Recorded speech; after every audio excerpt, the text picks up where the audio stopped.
Good morning children, how are you? Fine, okay. तो बेटा आज हम आपकी सेकंड क्लास का पाठ 8 पढ़ेंगे, जिसका नाम है 3 ठग और ब्राह्मण। देखो, दूसरों की बातों में आकर क्या होता है बेटा, हम कई बार अच्छा काम करने जाते हैं, लेकिन क्या है, दूसरे हमें इस तरह से भ्रमित कर देते हैं कि हम उस काम को पूरा नहीं कर पाते हैं और हमारा काम गलत हो जाता है। तो इस प्रकार इस बात को इस कहानी में अच्छी तरह समझाया गया है। वो कैसे हैं देखते हैं, अपन पढ़ते हैं, ठीक है। एक ब्राह्मण को कहीं से दान में एक बकरी मिली। क्या मिली? एक बकरी मिली, दान में मिली थी उसे, ठीक है।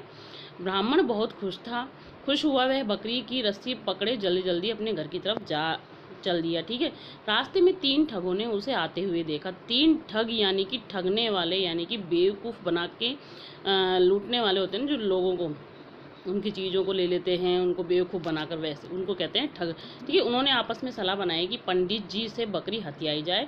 बस तीनों उसी रास्ते पर थोड़ी थोड़ी दूरी पर खड़े हो गए। पंडित जी जब पहले ठग के करीब पहुँचे तो वह बोला, अरे पंडित जी, यह कुत्ता कहाँ लिए जा रहे हो? उन्होंने क्या कहा? अरे पंडित जी, यह कुत्ता कहाँ लिए जा रहे हो? तो उस पंडित ने कहा, कुत्ता? उन्होंने फौरन पीछे देखा और बोले, अरे मूर्ख, यह बकरी है। क्या है ये? बकरी है। ठग हंस पड़ा। पंडित जी उसे बुरा भला कहकर आगे चल दिए और दूसरे ठग के करीब पहुंच गए, है ना।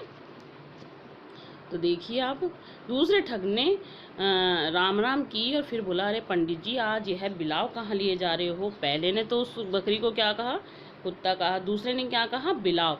पंडित जी ने चौंक कर पीछे देखा, बकरी थी। उन्हें उस ठग की बात सुनकर क्रोध आ गया, है ना। क्या आ गया? उन्हें गुस्सा आ गया और उन्होंने कहा कि साधारण सा व्यक्ति उन जैसे ज्ञानी को मूर्ख बना रहा है। क्रोधपूर्ण लहजे से वे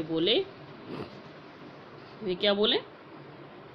अरे तू पागल है क्या? बकरी को बिलाव कहता है? क्या क्या कहा उसने? कि तू बकरी को बिलाव कहता है? पंडित जी, पागल तो आप है, यह तो साफ साफ बिलाव दिखाई दे रहा है। इसके पैने नाखून देखिए, बड़े बड़े दांत देखिए और आंखें, ओह कितनी पीली और डरावनी है। वह उनको भ्रमित कर रहा था, है ना, डरा रहा था उनको, है ना। यह कहकर वह डरता हुआ वहाँ से कितनी पीली और डरावनी, कहकर वह डरता हुआ वहाँ से भाग खड़ा हुआ। मतलब नाटक कर रहा था वो, है ना। पंडित जी को बकरी ही दिखाई दे रही थी, मगर जिस ढंग से दूसरे ठग ने कहा, उसे लेकर वे शंकित, यानी कि उनको थोड़ा सा, आप जैसे इंग्लिश में बोलते हो ना, डाउट, शंका हुई उनको, है ना। थोड़ा सा वह सोचने लग गए कि ये लोग कह रहे हैं तो ये सही बात है या गलत है ना। पहला आदमी उसे कुत्ता कह रहा था, दूसरा आदमी उसे बिलाव कह रहा था। कहीं ये कोई मायावी जीव तो नहीं है? ऐसा उन्होंने किसने कहा? पंडित जी ने कहा। अब देखिए आप, यह सोचते सोचते वे तीसरे ठग के करीब जा पहुंचे। उसने भी राम राम के बाद कहा, पंडित जी, यह गधे का बच्चा कहाँ लिए जा रहे हो? तो तीसरे ने क्या कहा? उसे गधे का बच्चा कह दिया। अब तो पंडित जी के हलक से चीख निकल गई, यानी कि उन्होंने सोचा, अरे ये क्या है ना। वह बुरी तरह से डर गए। यह अवश्य ही कोई मायावी जीव है। उन्होंने सोचा कि यह अवश्य कोई मायावी जीव है जो अपना रूप बदल रहा है।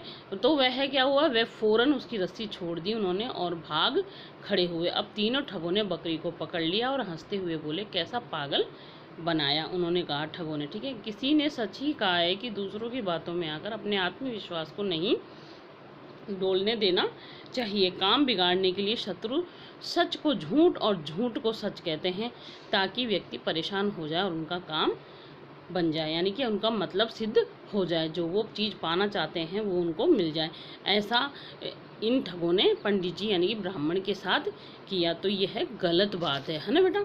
तो इसको कहते हैं कि जब भी कोई व्यक्ति कुछ भी कहे, लेकिन हमें पता है कि हम क्या काम कर रहे हैं, हमारे साथ क्या है, तो अगर हमें विश्वास है, आत्मविश्वास है, पूरा विश्वास है अपने ऊपर, तो किसी की बातों में आकर कुछ भी ऐसा काम नहीं करना चाहिए जिससे हमें नुकसान हो। ओके, तो आपका ये अध्याय समाप्त हो चुका है। ये शब्दार्थ हैं बेटा, आप इनको कॉपी में अच्छे अच्छे सुंदर सुंदर राइटिंग में कर लेना, है ना, सुंदर लेख में कर लेना। और बाकी जो अदर एक्सरसाइज हैं, यानी कि आगे की जो एक्सरसाइज है, वो आपको मैं PDF के जरिए भेज दूँगी। आप उसको सुंदर सुंदर बुक में ही करना, बुक वाले एक्सरसाइज बुक में करना, केवल शब्दार्थ और प्रश्न उत्तर ही कॉपी में करने हैं। Okay, thank you, bye.